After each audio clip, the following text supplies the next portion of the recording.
Greens and welcome back to another discussion. Today I'm joined by a very interesting guest. I think I say this without any reluctance because it's a subject I've wanted to address for a very long time, but I thought it would have been awkward just to sort of make a video about it for several reasons. One, I didn't properly grow up in a ghetto. Two, I haven't lived in the U.S. in a very long time. And three, I'm not black, and that's always sort of a disadvantage, especially these days when you discuss these things. But my guest today grew up in the Detroit ghetto, and Detroit is, I guess, you could say, we're not lucky for him, but lucky for us because it's become kind of known as a hallmark for the degradation of urban America in a lot of ways. Not a nice place by most people's accounts, at least. And we're going to be talking about what it was like there, and his escape from there, essentially, and the kinds of pressures, social pressures that exist there as well, because it's something you hear about a lot, right? But I guess if you're not in it, sort of in the soup of things, so to speak, it's kind of a bit different. So you grew up essentially in the Detroit ghetto. You hear stories. It would be a bit too overly simplified just to ask you, yeah, what was that like?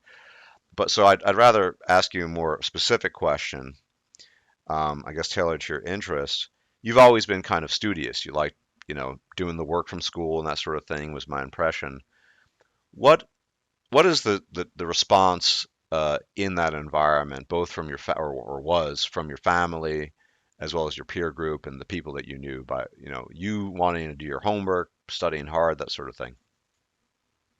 The initial impression, and I wouldn't say so much I enjoyed work. It was more so an excuse to get the hell away from people. But pretty much, if you're not pursuing what they would consider to be valuable, or like, what would I say? Like putting all your eggs in one basket, so to speak, with sports or music or doing anything that would be contrived as a traditional avenue of getting money, they would pretty much not take you seriously. Mm. So there, it wasn't exactly that they looked down upon, working hard, doing schoolwork, but more just they had a fixed way of looking at things. Pretty much, yeah, I would say exactly that. From a young age, I would say, of course, they encourage you to get an education, but it was always it was more incentivized and rewarded to be pursuing music or sports or something like. Hmm. Okay. And for your own family, I guess, was where do they stand on you just trying to get away from that sort of thing? My grandfather encouraged my education. Like pretty much everybody, like I said, encouraged education, but my father was a little bit more leaning towards the whole sports thing, and I recognized that it wasn't actually a accurate or lucrative path. Hmm. So already it gets you're fortunate you didn't grow up in a single mother household, so that's a good thing, probably. Um, did you know a lot of your peer group that did? I mean, honestly, I did for a long time grew up Ah, with my mom, but okay. yeah, a lot of people I knew had just their mother. At the Yeah. same time, that it wasn't necessarily a bad environment for them because their father was probably a worse influence by comparison. Yeah, yeah. But I mean, a lot of people, Coleman Hughes probably, you know him. He talks about some of these issues. Sorry, I'm familiar. Okay, well, Coleman Hughes, he blogs. Now he has a podcast as well.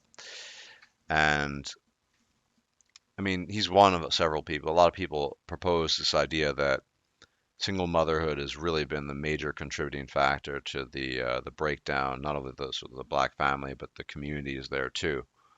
But you're saying that that be it as it may, it would be even worse in some sense if, yeah, if basically the fathers were involved too. Is this because they're typically violent and unreliable?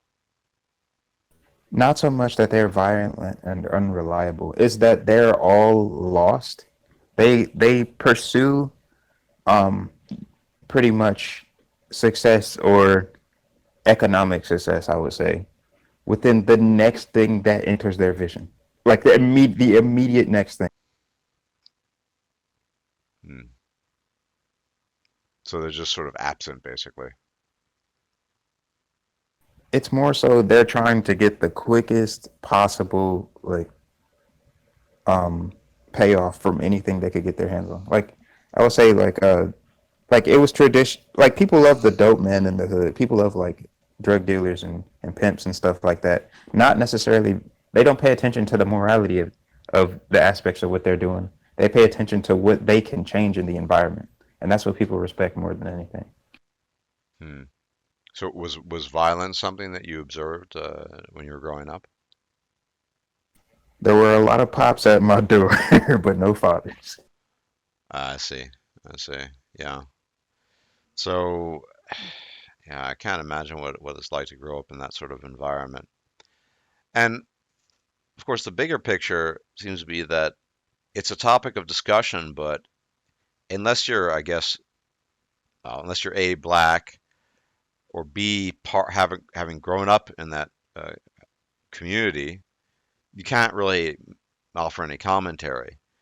There's a lot of sort of talk in the mainstream about racism and whatever, but my sense of having talked to a lot of young black men from these sorts of communities is, or not a lot, some. Nobody talks about the mainstream talking about this stuff. They just kind of, I mean, it's sort of these communities exist in a bubble a little bit, right? I would agree, honestly. And a lot of people are scared to say anything because even if you have grown up in these environments, if you are not able to be stereotyped or profiled immediately based off of your appearance, your opinions will not be taken seriously. Hmm. So basically, make money in ways that are socially approved of, which are usually sort of quick, um, be as it may, maybe sometimes even illegally. I guess you probably at least heard about activities like that growing up, illegal activities that would get you money quickly. Selling weed, pretty much, you always have the number man in your hood. Like there's a lottery dude. Um, Pretty much robbing people. That's what was common. And in terms of like more long term strategies, the only thing that stuck out as an option was working in like a factory or some shit. So robbing people, what sort of people would they rob? Would they go outside of the neighborhoods or? Usually, no, honestly, they would go to a different hood. They wouldn't necessarily go to like some a better looking area or somewhere that had like better like higher income people.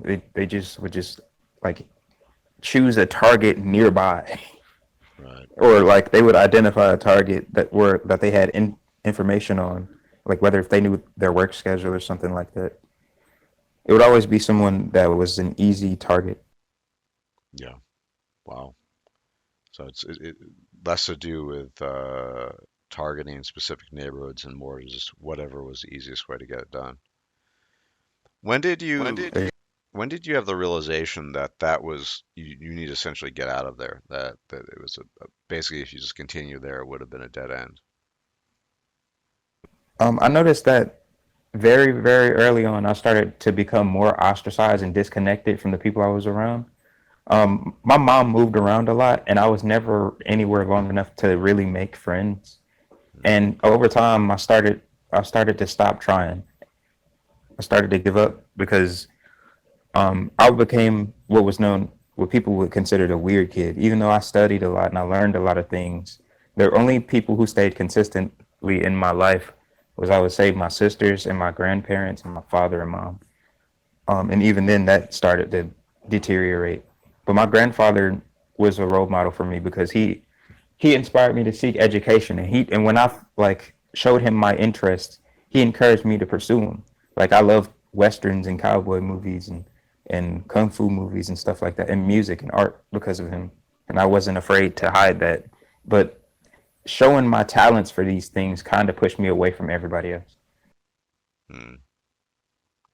And I guess, yeah, so in a way, you moving around a lot was almost a benefit because you had less of a chance to get sucked into the destructive behavior and patterns that were very common in the communities that you grew up in. I would agree. Exactly, yes, because I did not stay anywhere long enough to become a statistic or to become a product of my environment. I became a product of the people that were around me, and like I was lucky enough for them to be people who wanted to nurture me and see me grow, rather than see me follow a strict path that led. Yeah. Yeah, but I mean, surely you probably know people or you used to know people that have fallen by the wayside that have really just sort of failed, maybe ended up in jail, that sort of thing. I'll tell you this. I had one friend who lived on my street. One, he was my best friend. I went to middle school with him. He, when we both made a plan to escape the hood. He made it into the army. I went to college. Out of everybody who was on my block, a good 75% of the kids are dead. Wow. Did they die in shootouts, just violence in the neighborhood? Some of them, yes, some of them illness. Some of them they moved away, but passed away in the area that they left to and tried to escape to. It was bad. So what, they're almost hunted down then? Wow. Not hunted down. They just ended up in worse circumstances. Uh, yeah. Yeah, it's really astonishing because when you hear it from the horse's mouth, so to speak, um, it's just nobody in the mainstream wants to talk about these issues. I mean, you get people, I'm sure you've heard of Ta-Nehisi Coates, for example, right? Can we not talk about it? Can we not talk about Well, it? I think it's unavoidable that you have these self-appointed spokespeople, spokesmen for the black community. I remember when I was young, the go-to was Reverend Al Sharpton. He was the guy, if there was some issue, and Oh no. yeah, you probably heard about him too. And there's a term that I've heard used. I don't know if I'm allowed to use it since I'm not black, but I mean the term that people call them is the race hustlers, right? Basically, that take advantage of misfortune that occurs in some of these communities, and they make a career out of it by, complaining and exaggerating and just not really representing the facts accurately. What do you think about that term, race hustler? I've I have only ever heard that term a few other times, but I would have to agree that a lot of people who would determine others to be that usually are that. A lot of people who exist in the hood, the people we look up to in the hood, are race hustlers. They take advantage of their marginalization and use it to make money. They take advantage of the people who are in these environments with no way out. Like they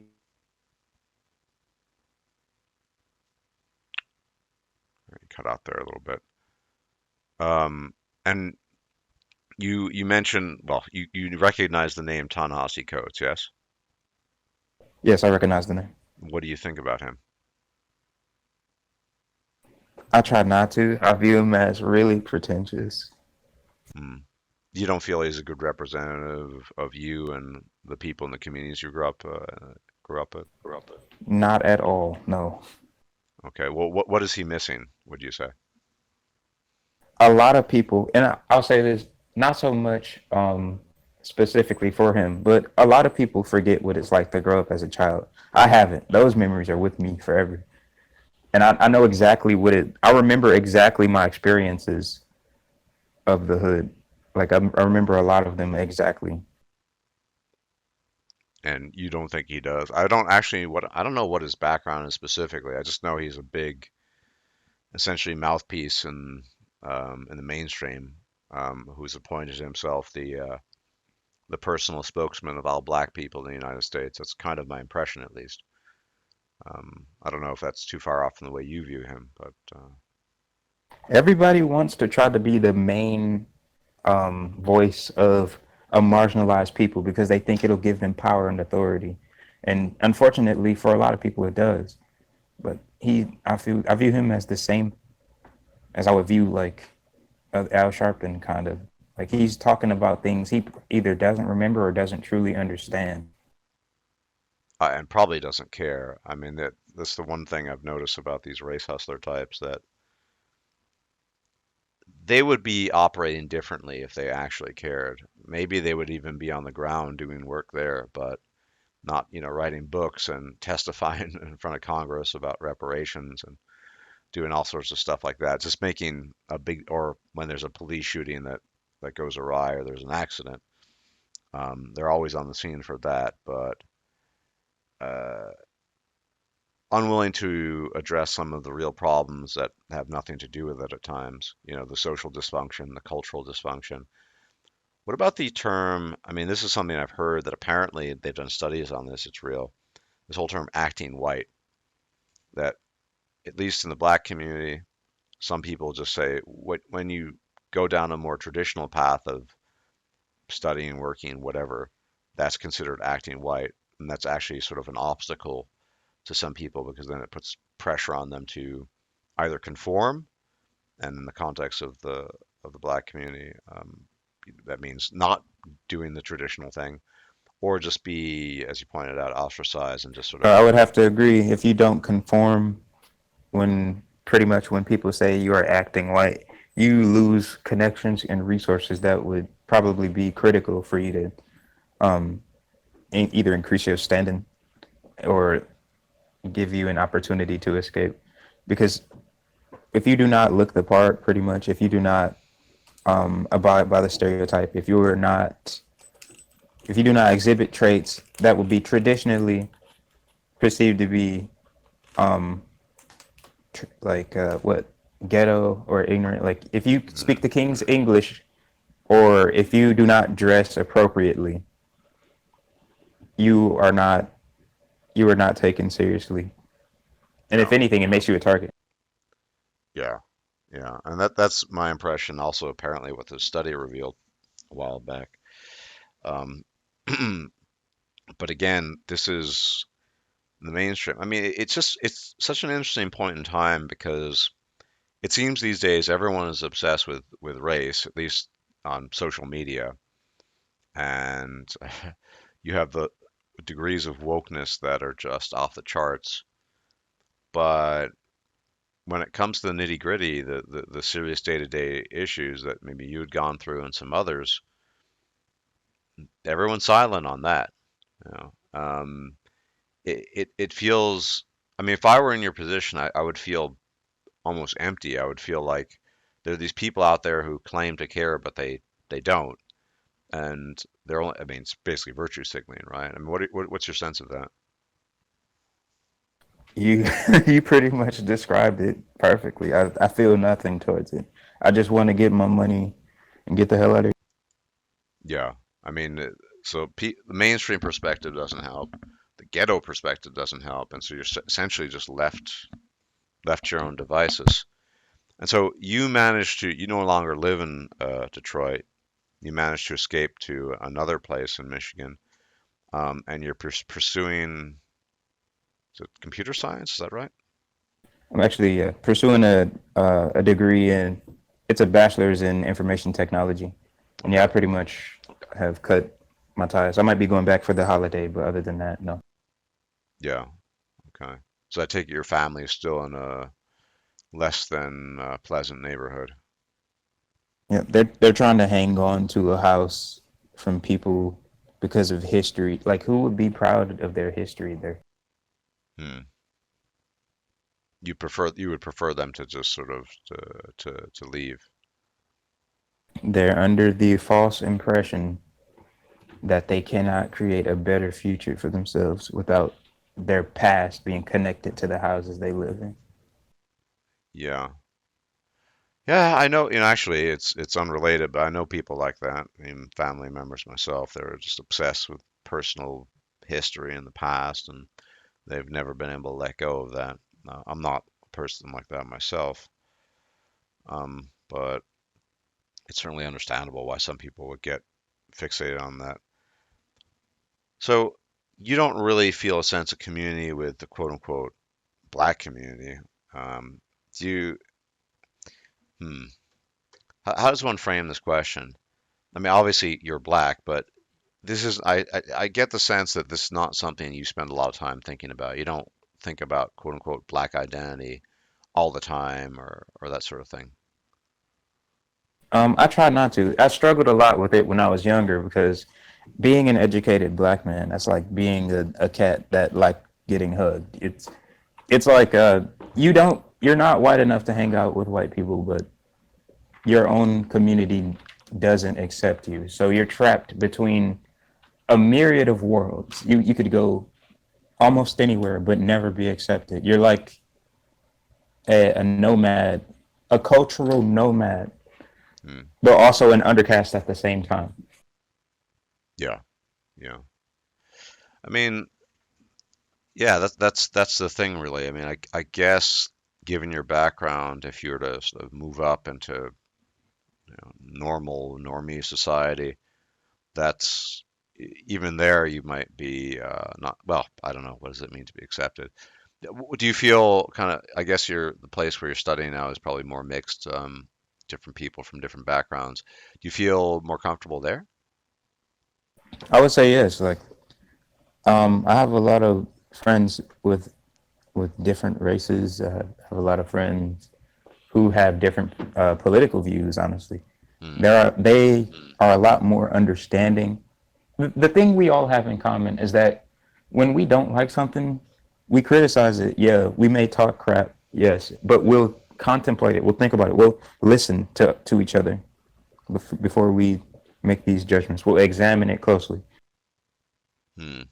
And it doesn't cause lasting rifts or permanent conflict because that's some of the issues we these days is you say something really minor and then it blows up and turns into a huge issue typically. No, there's usually never. See, the thing is, like I will call them my brothers, but my friends, um, we view each other as on the path of learning and understanding. You can't make mistakes because every mistake you make is leading you towards the right path. There's no such thing as a mistake. Hmm.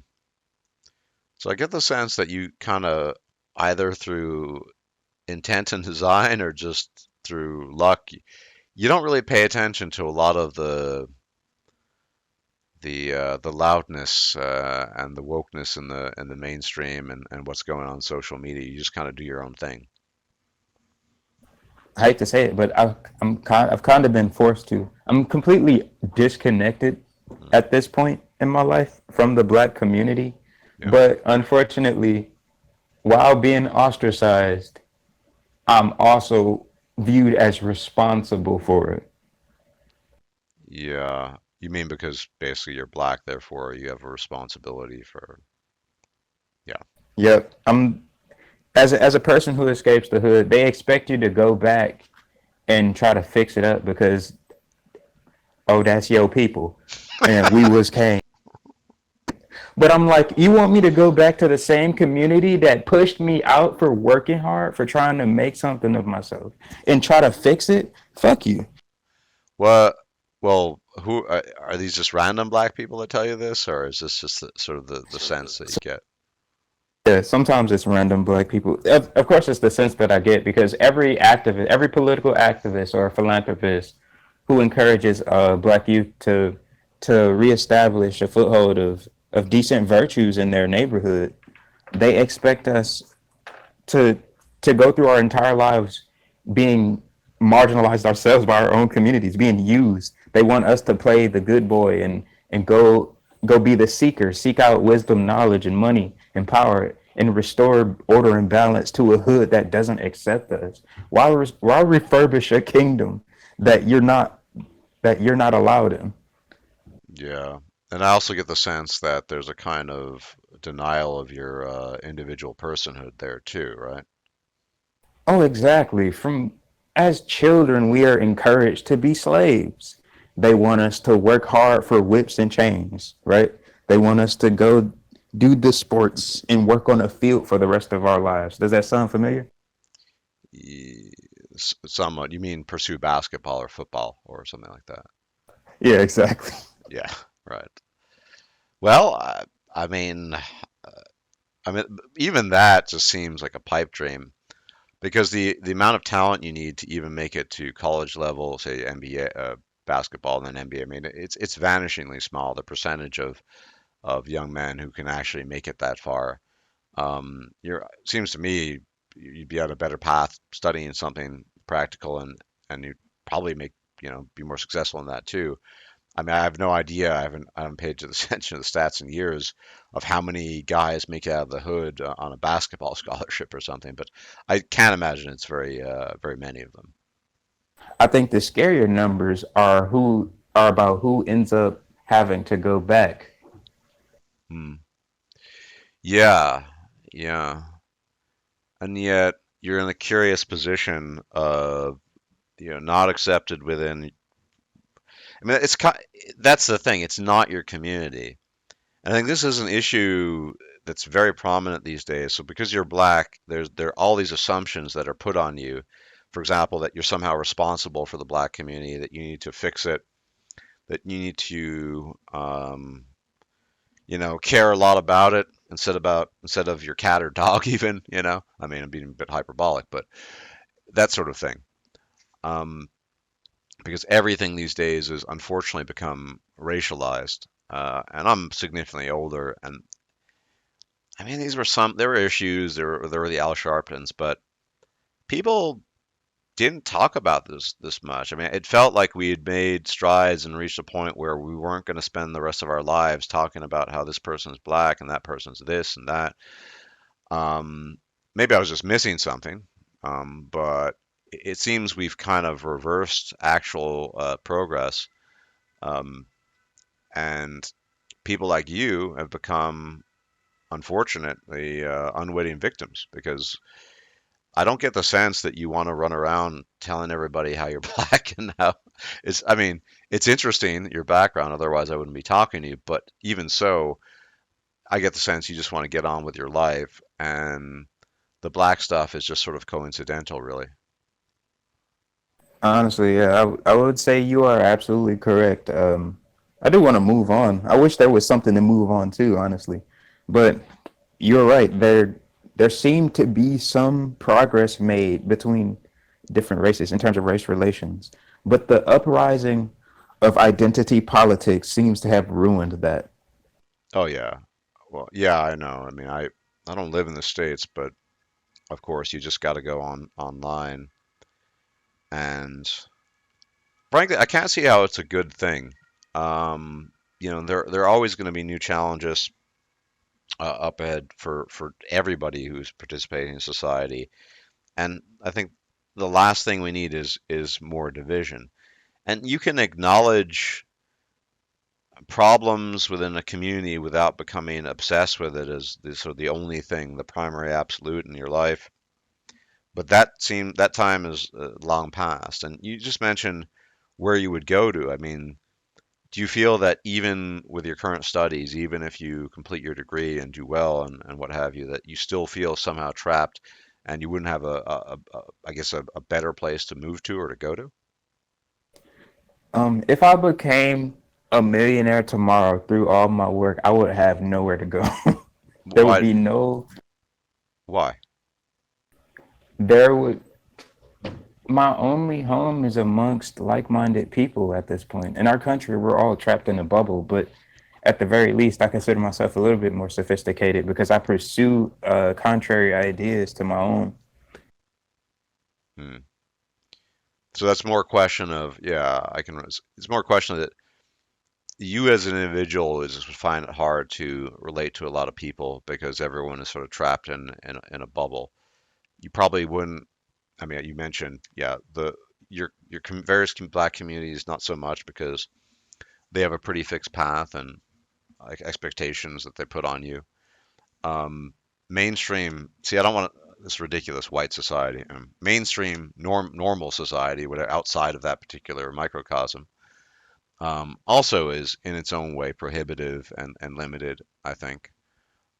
which is why I recently talked about this. You tend to get these Discord communities because if mainstream society or whatever community that might be there instead offered people the social benefits that they were looking for, I don't think you would have this degree of online communities forming and what have you. So it's really for you, as it is for a lot of people, irrespective of race, just difficult to find like-minded people, I'd imagine. Honestly, I say the dreams of a lot of the children of this generation is to get as much money as they can and unite all of the friends they find online. Hmm. Yeah. There Yeah. is nowhere to go for people who think like me in my environment, except I'd say a philosophy club or something like that. Because most people who look like me, they don't think the way I do, and most people who don't look like me think I don't think the way I do. Yeah. Yeah. Which is, an unfortunate stereotype. And then if you do think differently, you're kind of, I mean, I just find this kind of interesting at the periphery. I can send you a link later. A guy like Coleman Hughes. Like, there are these guys who didn't grow up in the ghetto, but they're sort of academics who happen to be black, and it's almost as if they find themselves in a curious position of, I wouldn't call it a burden, but the sort of responsibility that they have to talk about these issues. Um, maybe they feel personally responsible, or I don't know, but um, that somehow always needs to be a major issue to talk about. And yeah, the expectation I imagine from other people would be that you're just another guy from the hood or something. So whatever. Um, yeah, it's definitely. I mean, look, I can I can sort of relate. I happen not to be black, but I can relate in the sense that all my life I've definitely felt an outsider wherever I was, and it took me years to make my peace with that. And in that attempt to make my peace with that, I traveled and lived in many different places across the world. But I realized that and this might be a good thing ultimately in your favor, and I guess kids in your generation, if you can make your peace with that early on, maybe you can set things up in a way that will work out more for you. Because I spent years just trying to figure out where it was I belonged, and I realized I just didn't. That was just it. I didn't belong with any racial group or particular ethnic group or country or whatever. And like you, I found myself mostly forming bonds with people of, I guess you could say, similar psychology mentality.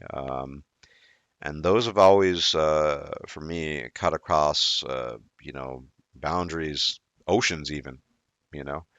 And I think that's a situation a lot. I mean, I guess I'm more unusual for my generation, but certainly in your generation, I'm totally down with that idea of forming communities potentially of like-minded people that initially you might meet online or in a context that's not conventional, because there are just not that many options left for people that feel alienated in various ways. To some degree, I think sometimes you have to deal with a bit of adversity and just as you have, obviously, but just deal with people you don't particularly like or want to talk to. It happens, obviously. Um, but I definitely feel you in the sense that I've always felt an outsider uh, myself, even though I can't claim to have grown up in a violent ghetto per se. Although I did have a few experiences in adjacent neighborhoods. Um, yeah, and I mean, you work with what you have. I think at the very least, your generation's fortunate because you're 20, is that it? 20 years old, right? 21. 21, right? And I would 21. say you already have more in common with me than the average black man just by saying that you are an outsider. Yeah, yeah.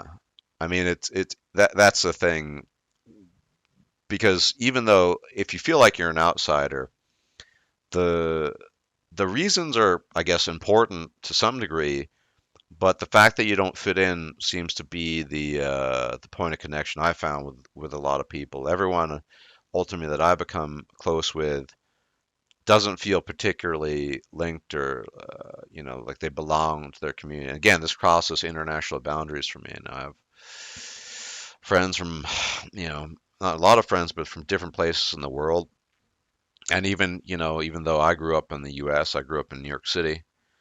That I could still relate to just not feeling like I belong there, and I don't feel like I belong, where in the country I live now, and I don't really. It's just always been that way.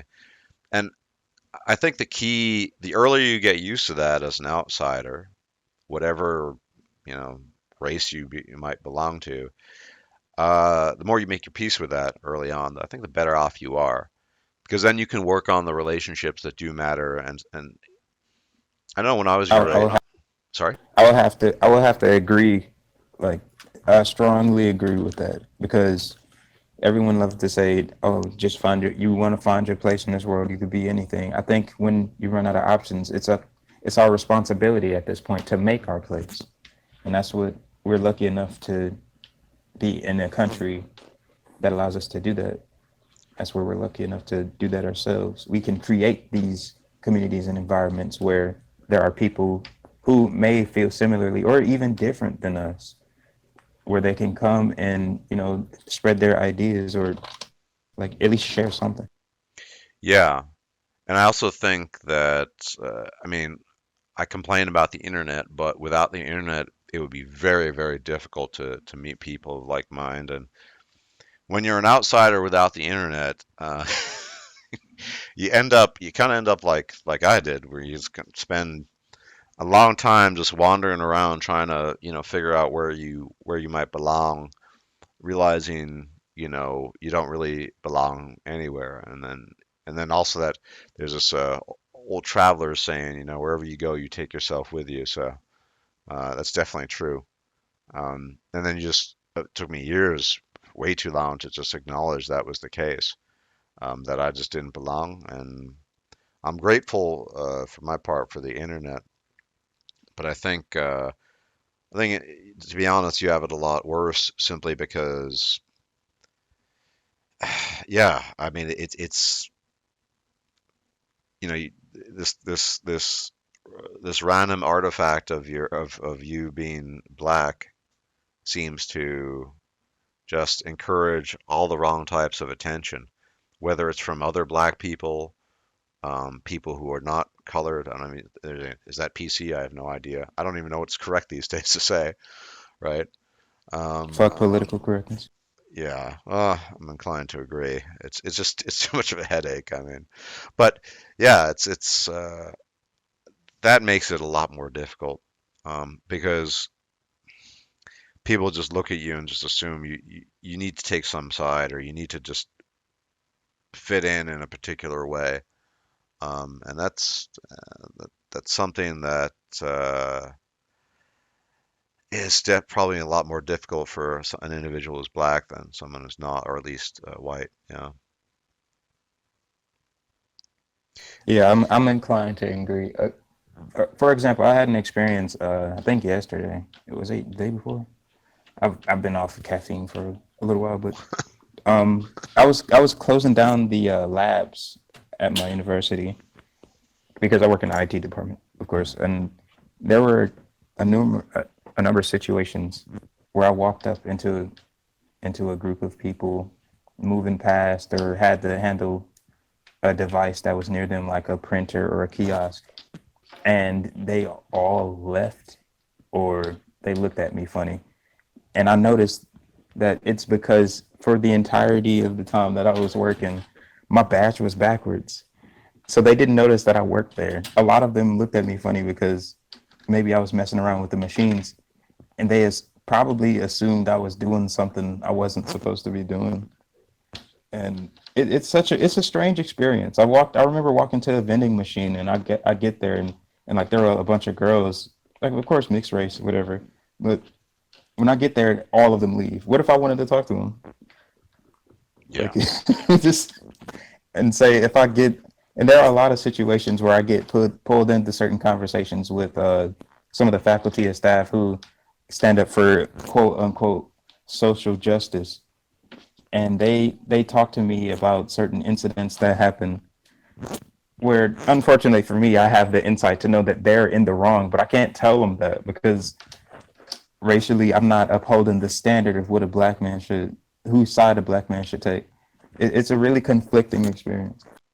Yeah, yeah, and I have to be honest. The closest experience, well, I mean, I've had experiences where it's I don't I obviously I've traveled to Africa. Actually, I've traveled there a few times. I mean, you walk around clearly. I mean, I don't look particularly African, so there's that issue. And I lived in South Korea for over 2 years, and yeah, I mean, I was an outsider, but I don't. It's weird. I think the difference though is when you're an outsider in places like that, an obvious outsider, a foreigner, there might be some expectations of you, but not that many per se. It's like you're just this foreigner, whereas you grew up in the United States, and because you look different, everyone just makes certain assumptions about what it is you're supposed to think.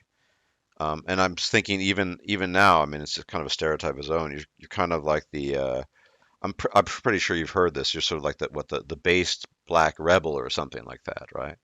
Because you didn't conform to the ghetto culture you're trying to escape, so that people need to create a category for that too. Whereas had you not been black, you would have been just another guy who got out of a bad situation. But this needs to have a category on its own because these days everything is quote unquote racial, right? Yeah, unfortunately, yeah, I would agree. I kind of like that term. I haven't heard it before, based black rebel. Well, But I've heard it a yeah, few times. I don't know how common it is, but yeah. in terms of us creating, like as we said, we have to create. We're responsible now for creating the world we want to see. So Gandhi was right about one. Yeah, but unfortunately, I mean, this is what's really discouraging is that it seems the vast majority of the younger people, your generation, even younger or thereabouts, that they don't think like this. They want more endless discussion about race and uh, inequality and all the problems that's it's. I don't get the sense that that's what most people want, basically. Yeah, that why change a system that works for you? If you get to use as little of your brain power as possible, why would you ever change that? There are so many young people in my generation who wouldn't like if you would have said the name Michio Kaku, they would have thought you were saying something vulgar. Like they would a lot of them don't take the time to read or like learn or educate themselves to the extent that I have because they had somewhere to go. They were accepted early on. They never felt the need to grow or exceed their own expectations or knowledge. They don't have to learn anything else because they're accepted where they are for who they are. And that's a large problem because again, that's against capitalism. It prevents growth. You can't create things if you're just doing the same shit everyone else is doing.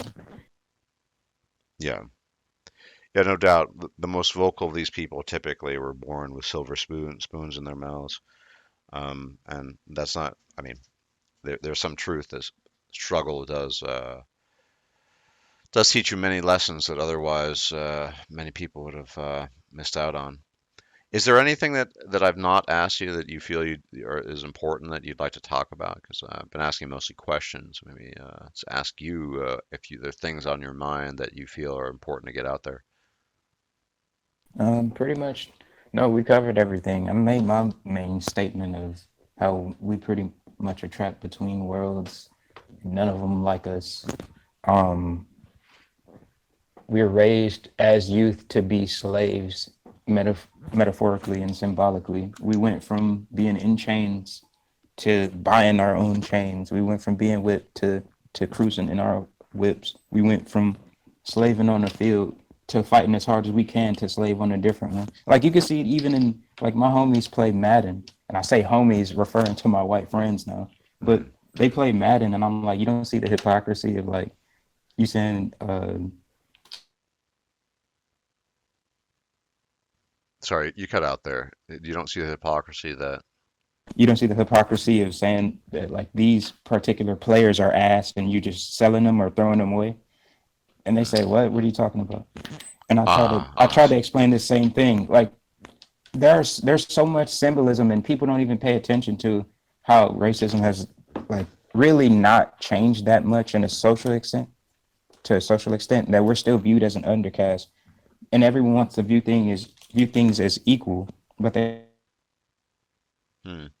Are you suggesting that the perception of young black males in particular as sort of primarily athletes that has some sort of uh, racial caste system element to it?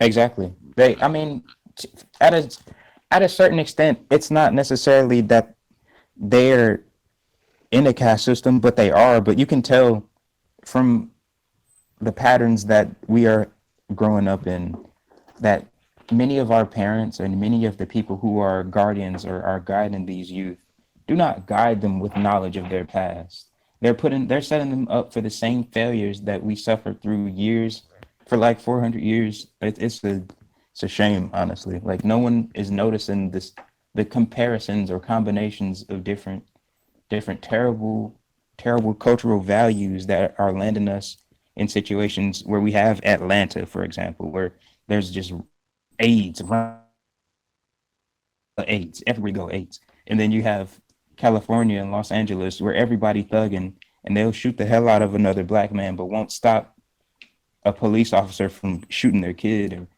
just there's so much hypocrisy of what people tend to say that they stand for and actually believe in, and that's why pretty much we have outcasts like you and me. Like people say, let's be inclusive. Nobody wants, yeah, like the gender police, the social justice warriors say, oh, we love being inclusive, but then like they don't want to accept other ideas. They won't contemplate it. They'll exclude you. They'll ostracize you. They'll exile you from certain groups, certain areas. You know, in colleges there are free speech areas. They have designated free speech areas. I didn't know that. Is that a thing these days? That is a thing these days in a college that considers itself liberal. Well, I mean, like in terms of freedom of speech, a college that honors freedom of speech has a free speech area.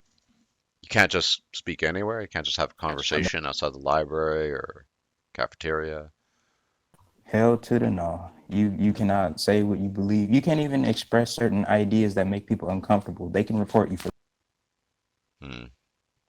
Yeah, I mean that is, yeah, that's certainly not something my generation experienced. I hear about this, and it's not the first time I've heard similar things. Designated free speech areas, sort of safe spaces for free speech. Wow.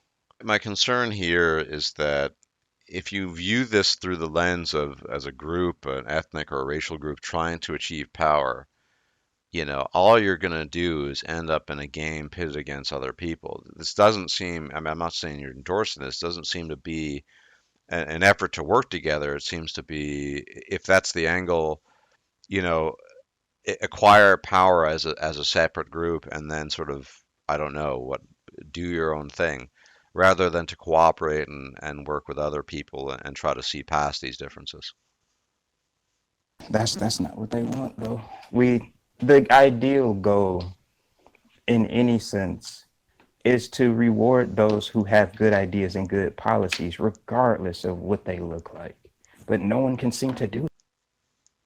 Yeah, but then you have to make a choice. Do you just fall into the trap of trying to work within the context of racial or ethnic lines, and only within that context, which I think is ultimately a very negative and damaging thing? Or do you try to make an effort despite that to see past that and then try to create a more united front? I think I mean, the solution, as far as I can see, is simply to pay a bit more attention to the communities that respect your heritage or identity a little bit more. But it's hard to do that when we haven't really made our identity in this society respectable. because of our worst stereotypes. If someone can come out of an environment that I came from and still be um, a decent citizen, like many of people have, like Martin Luther King, I guess, to some extent, or anyone who's outstanding, if you pay attention to their ideas, I'm sure they'll pay attention to yours, and then we can start coming together and having discussions about what can be done in this situation. But Yeah. as for now, it's just a lot of identity politics, and Yeah, and I guess that's what I'm saying is that that seems to be the conclusion for a lot of people. Like, well, everyone else is doing identity politics, so that's the only route I can go down. And I can understand why people think along those lines, but at the same time, if we see how destructive identity politics is, and then why actively participating in more of it seems to it won't do anything. Even if individuals within a certain group achieve certain levels of influence and power, um, you're just going to create some reverse effect where other people are going to complain. And I don't know. I have to say I'm very very exhausted when it comes to the identity politics. If I'm honest, I'm sick and tired of hearing about and talking about race, even though I guess we did talk about it to some extent. I'm really at that point after now years of listening to every side, each side, sides in the middle, sides in the north and the south and the you name it, that none of these sound like solutions, just only arguing for identity politics. And and I get it. If everyone else is identity doing identity politics and that you're left in a sense in no man's land because you don't want to do that.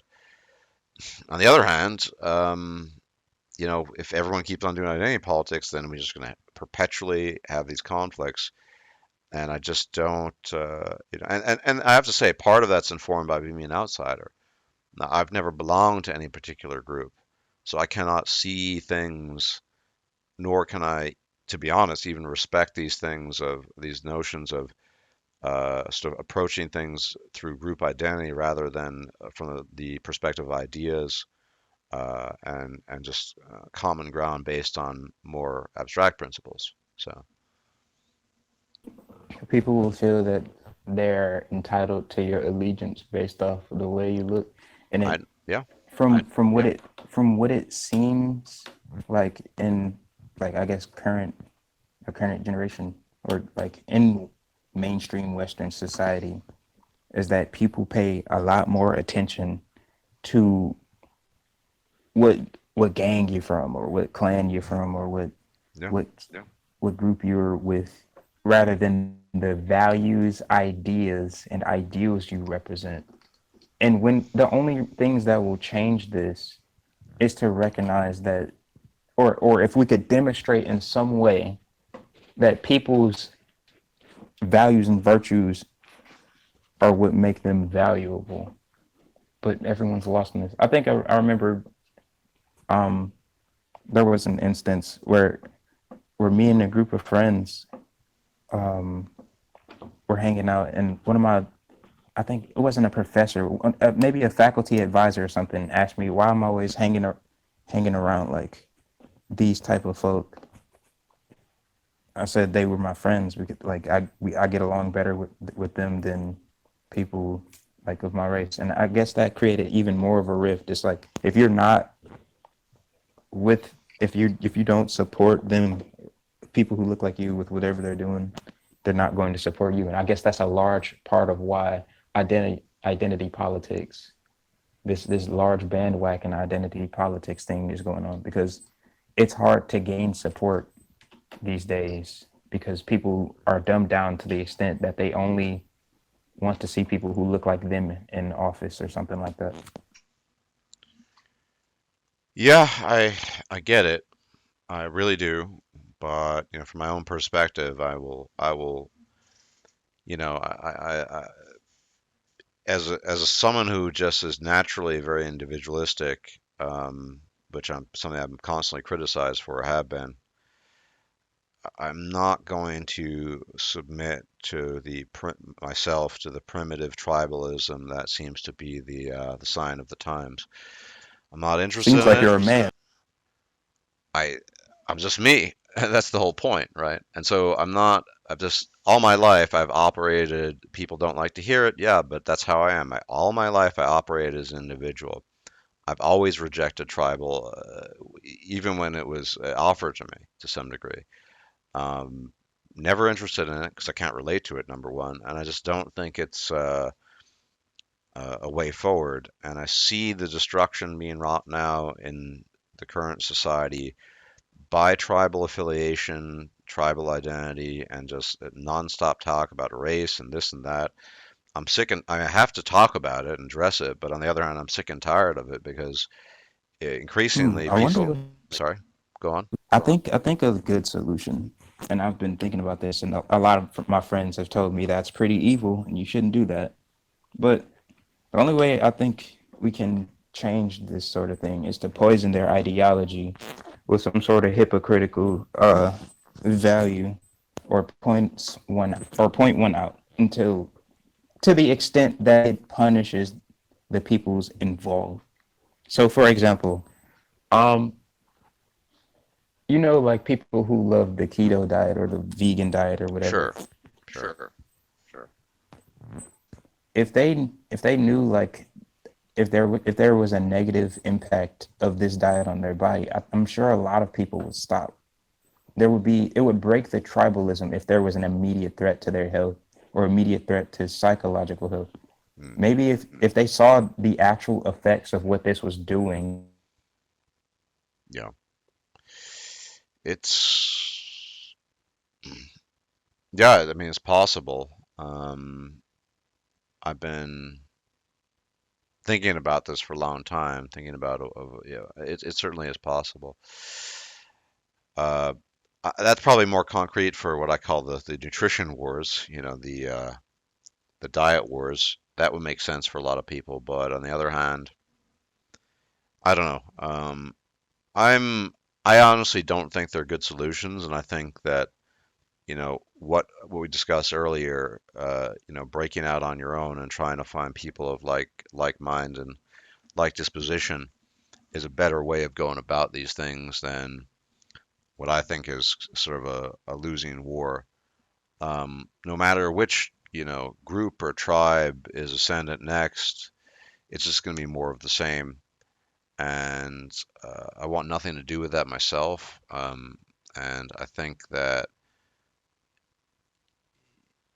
well, it's probably not in people like yourself, it's my interpretation, best interest to get too bogged down in that if you're trying to make a life for yourself, because and then especially in your case, you're just get dragged back into all the things that you kind of try to escape from in the first place.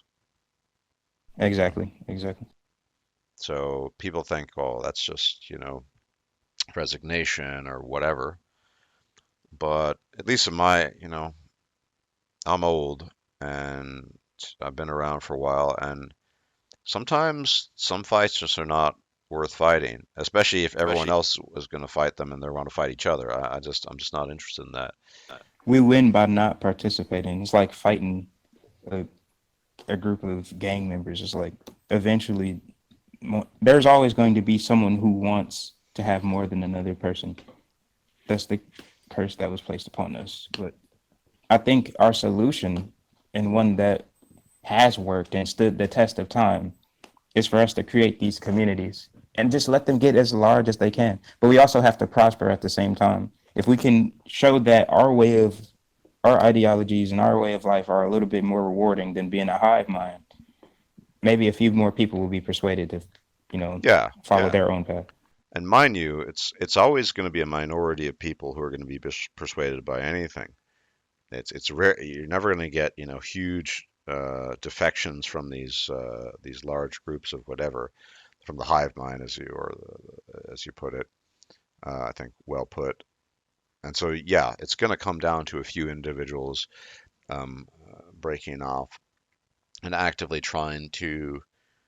Yeah, I think I agree with you. Found their own communities, find their own communities, create opportunities for social interaction, growth on different levels. Yeah, but I'm just, I can look at myself as an old battleship. I'm going to just go down with my principles one way or another. I'm not, my whole life, well, if I'm honest, I've always despised the whole tribal racial obsession thing. I've never been interested in it. But I've been fortunate in recent years had to sort of, I guess, indirectly deal with it and talk to people about it. But it is not something I just, if we could just move past that, I'd be more than happy. Because basically, I don't think it's very productive, and it's probably ultimately more destructive. And I think it's just going to keep on going. And what's the point? We'll have this conflict with identity politics for now, and then 10 or 15 years from now, it'll be a different one, but similar enough that it might as well be the same thing. No, thank you. So, To be honest, I kind of view you as more of a library than an old battleship. There's a lot of things you know and have learned the hard way that will prevent a lot of suffering in this world. I try to help people, especially young men, but I'm just a fallible human being ultimately. Maybe I have a little bit of wisdom, and I think a lot of the time, even if you've learned your own lessons, people, in my experience, they got to just learn the stuff on their own. You can learn, I think, from other people. Whether people choose to learn from me or the things I say, that's up to them. Maybe I'm wise, maybe I'm not, I don't know.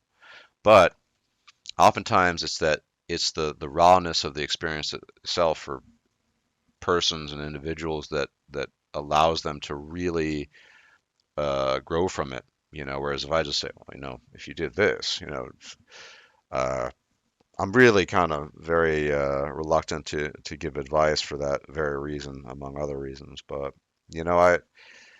I do care in my own way, and I try to do what little good I can.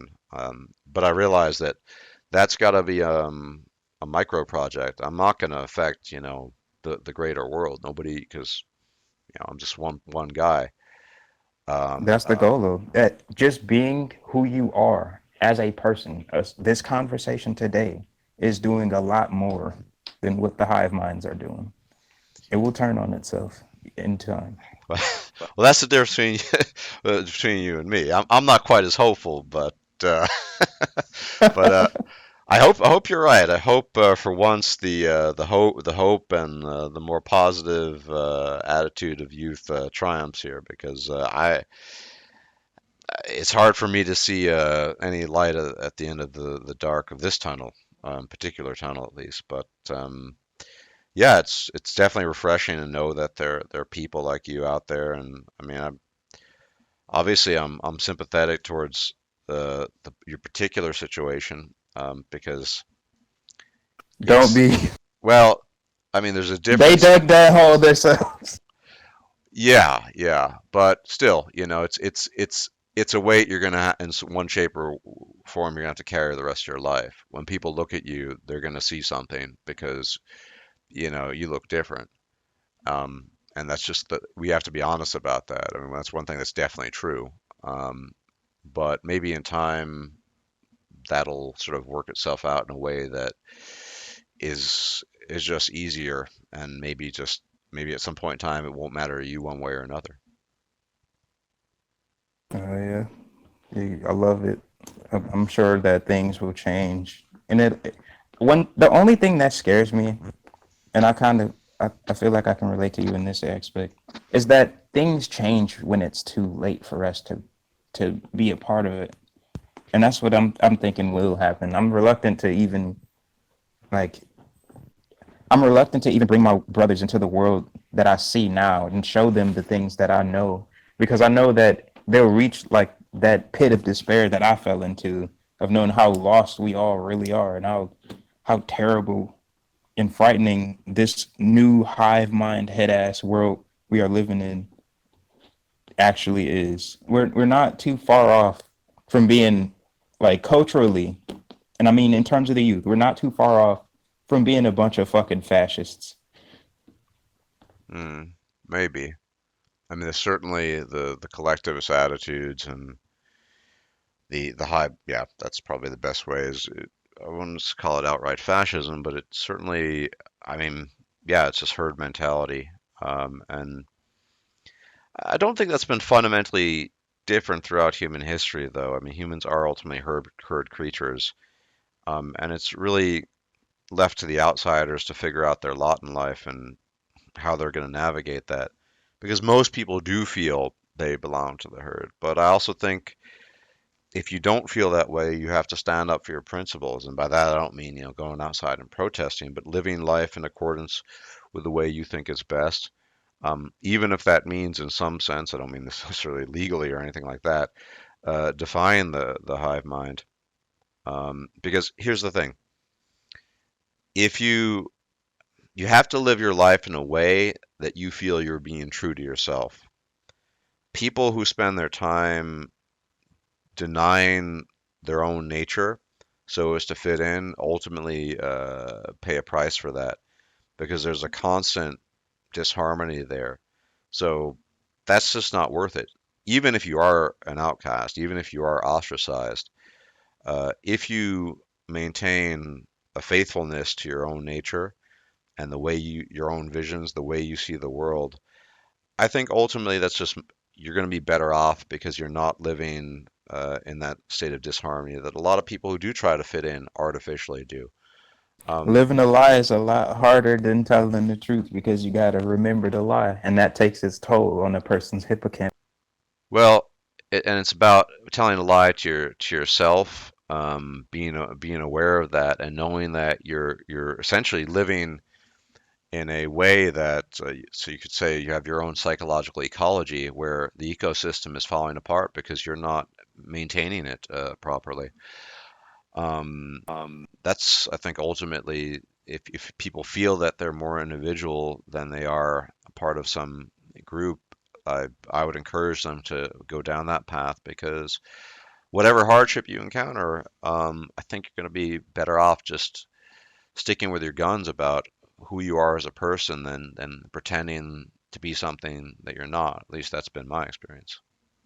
A lot of the people that we refer to as great people, like Marcus Aurelius, Hmm. or I would say, uh, what? Who's another good example? I would say like Elon Musk. Even he Hmm. is. They are all the strangest people. Mm. They're never like people you would think to be a part of a community. Who's another good example? Like one of my favorite people, uh, the creator of the Boondocks. I forget what his name is. Aaron something. I don't remember. He seems extremely nerdy. Donald Glover, a famous comedian, musician guy, extremely nerdy. Kanye West, back in his good days. Don't point that gun at me. Kanye West, back in his good days, was an extreme. He was extremely different and individualistic person. Hmm. And a lot of the people that even we like in the black community who are black, I mean, who grew up in it, tend to refer to as our heroes used to be people who are extremely individualistic. But look at the cultural heroes of today, and you'll see Lil Pump and like what what's another good example? For a lot of people, like their heroes are like Michael Jordan Hmm. and people like what's that? Another terrible example like Waka Flocka Flame, Chief Keef, and like there's pretty much Chief Keef, it's yes. it's pretty much mostly musicians and people who are paid to put out the message that they put out. You know, Yeah. it's really ironic. Yeah. A fair point. And unfortunately, on my end, it's getting late here. So, if, of course, if you have anything else you'd like to say, I think now is probably the time. Uh, Bush did 9/11. Waka oh, Flocka Flame rose from the dead to save Obama as the president of the United States, and he died on the cross to save Hideo Kojima. everyone, thank you for tuning in, and I hope you found that interesting. And until the next time, I wish you a pleasant weekend and take care. Bye bye for now. If you liked this video, please like, share, and subscribe. And if you enjoy my content, please consider making a donation or becoming a patron. Thanks for watching.